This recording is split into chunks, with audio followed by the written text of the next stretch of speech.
Assalamualaikum warahmatullahi wabarakatuh.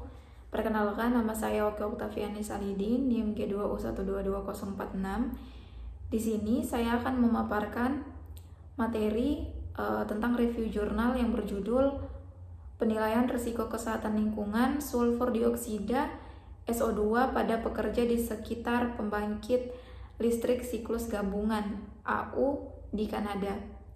Penelitian ini dilakukan oleh Sofi Nurhisana dan juga Hamzah Hashim pada tahun 2022. Menurut World Health Organization atau WHO, sekitar 7 juta orang meninggal akibat polusi udara, dengan perkiraan 200.000 kematian akibat polusi luar ruang dan di perkotaan, dengan sekitar 90% kasus terjadi di negara berkembang, menurut WHO pada tahun 2014.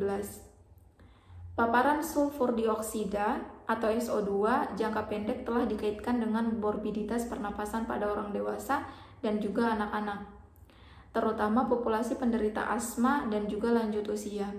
Selain itu, ada lonjakan konsentrasi SO2 yang terputus-putus yang dapat membahayakan kesehatan, menurut Anastopoulos et al. Pada tahun 2021. Berdasarkan data dari 272 kota di Cina, Wang dan Liu mengukur efek kesehatan dari paparan SO2.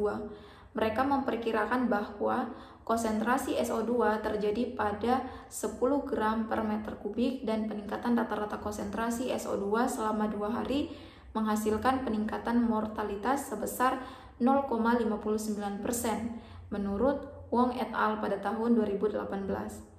Hal ini dianggap sebagai polutan udara yang signifikan, terutama di negara berkembang, yang menyebabkan permasalahan kesehatan, menurut Serbula et al. Pada tahun 2021. Sulfur dioksida berbahaya bagi kesehatan manusia, terutama fungsi pernapasan dan juga paru-paru.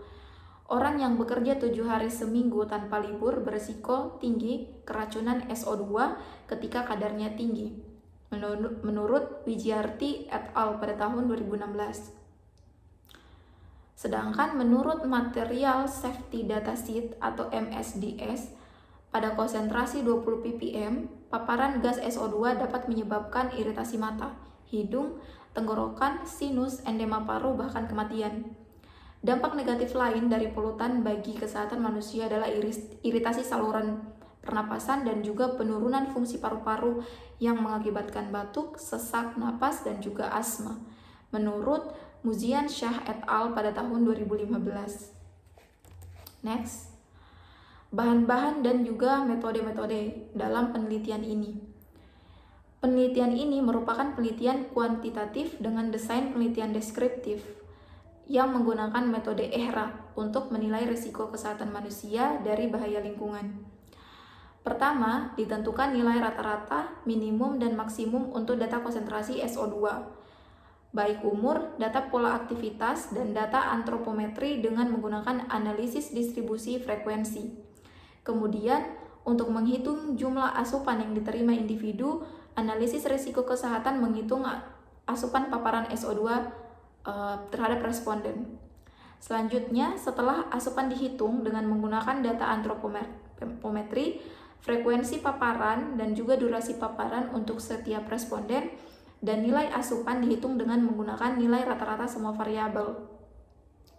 Selanjutnya, pengukuran ini dilakukan di lokasi yaitu di 4 lokasi di seluruh area kerja menggunakan pompa vakum dan juga tabung impinger di wilayah studi CCP Indralaya. Pengukuran langsung dilakukan di 4 lokasi berbeda, yaitu yang pertama ada di area metering gas Medco, kemudian ada di area control room ST T1.10, area cooling tower, dan area water treatment plant. Kapasitas pembangkit PLTU terdiri dari 1 unit pembangkit listrik tenaga gas turbin dan 1 unit pembangkit listrik tenaga uap. Bahan bakarnya adalah pelumas gas alam atau Shell Turbo Oil T46. Adapun populasi dan sampel dalam penelitian ini adalah seluruh pegawai unit CCPP Indralaya yang bekerja di bidang pengukuran SO2 dengan jumlah sebanyak 32 responden. Teknik yang digunakan adalah teknik purposive sampling dengan kriteria inklusi. Yang pertama adalah pekerja yang telah berada di sekitar area kerja selama 8 jam atau lebih, telah bekerja di perusahaan selama 1 tahun atau lebih, berusia 20 tahun ke atas, dan memiliki berat badan minimum 50 kg. Selanjutnya, ini merupakan rumus untuk perhitungan analisis risiko kesehatan lingkungan. Yang pertama ada persamaan 1 dan juga persamaan 2.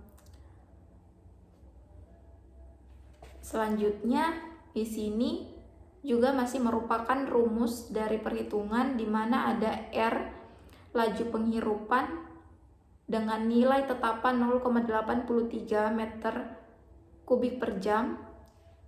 Kemudian ada waktu pemaparan yaitu satuan jam per hari.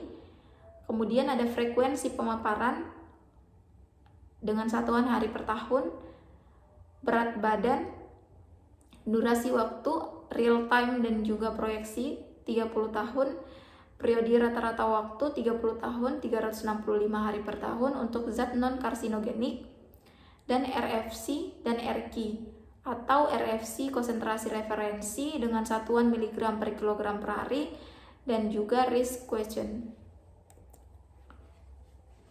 Selanjutnya, karakteristik antropometri adalah berat badan pekerja yang diukur langsung saat wawancara dengan menggunakan timbangan berat badan.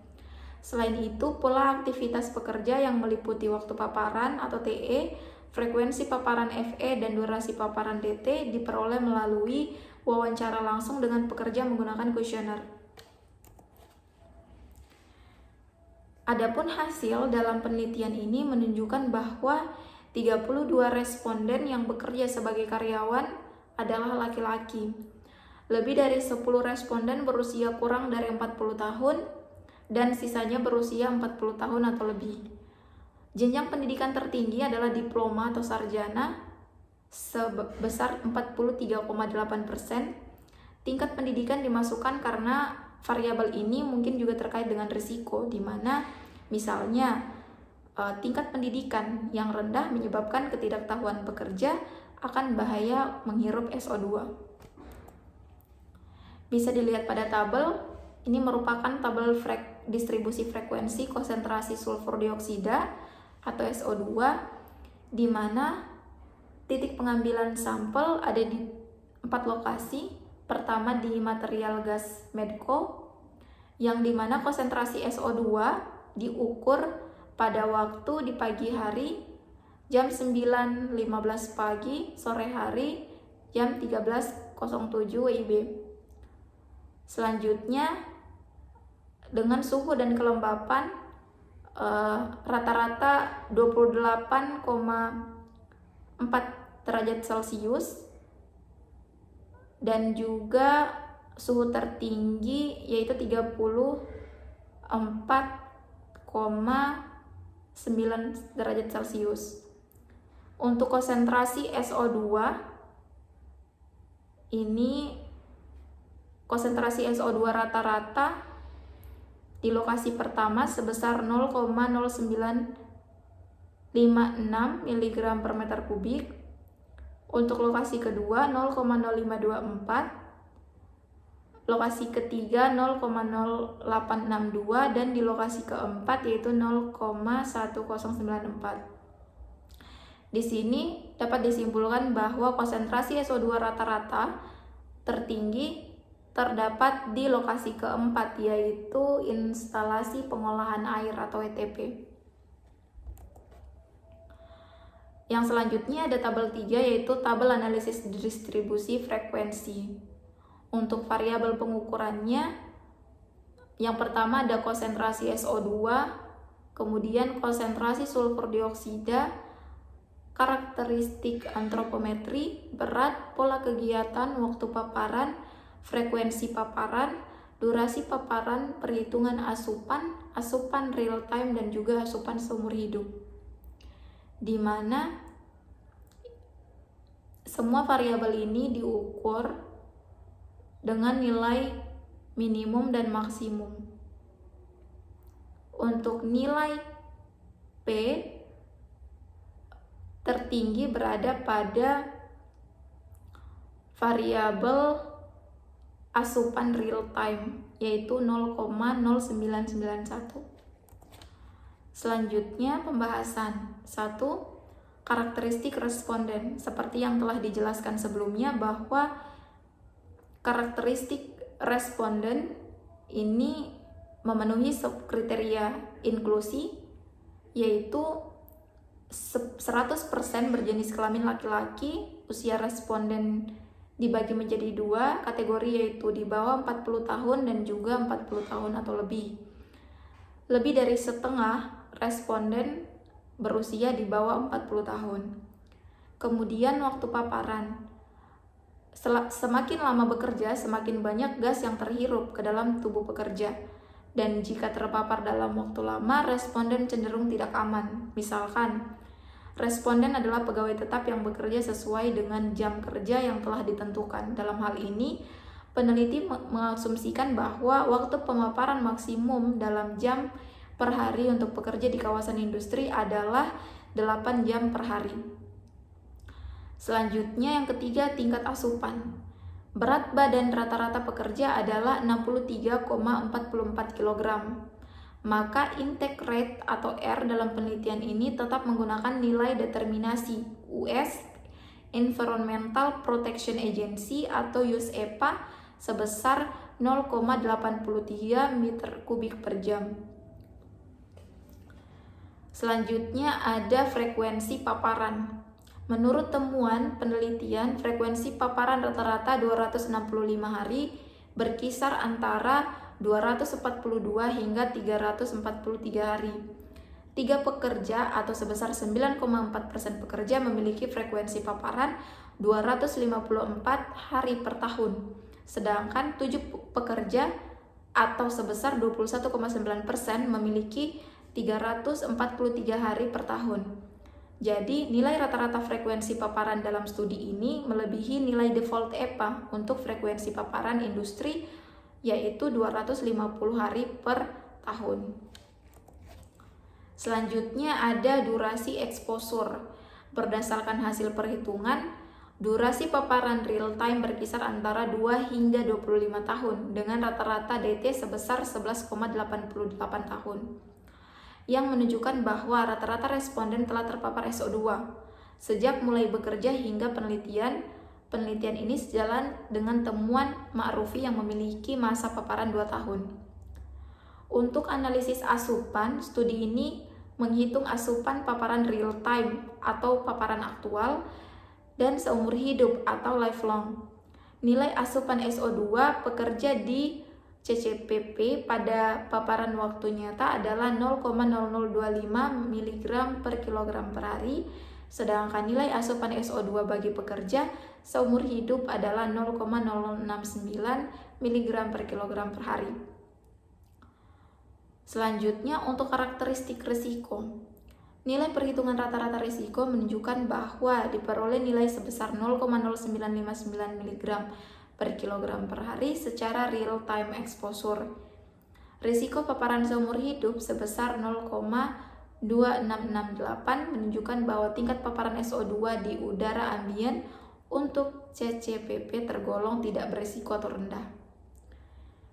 Yang kedelapan ada manajemen risiko. Intervensi manajemen risiko termaksud menetapkan batas peraturan, memberi nasihat tentang pola penggunaan dan mengendalikan produksi di sumbernya menurut WHO pada tahun 2009. Adapun kesimpulan dalam penelitian ini, risiko non-karsinogenik dihitung menjadi 0,0959 mg per kilogram per hari untuk paparan waktu nyata.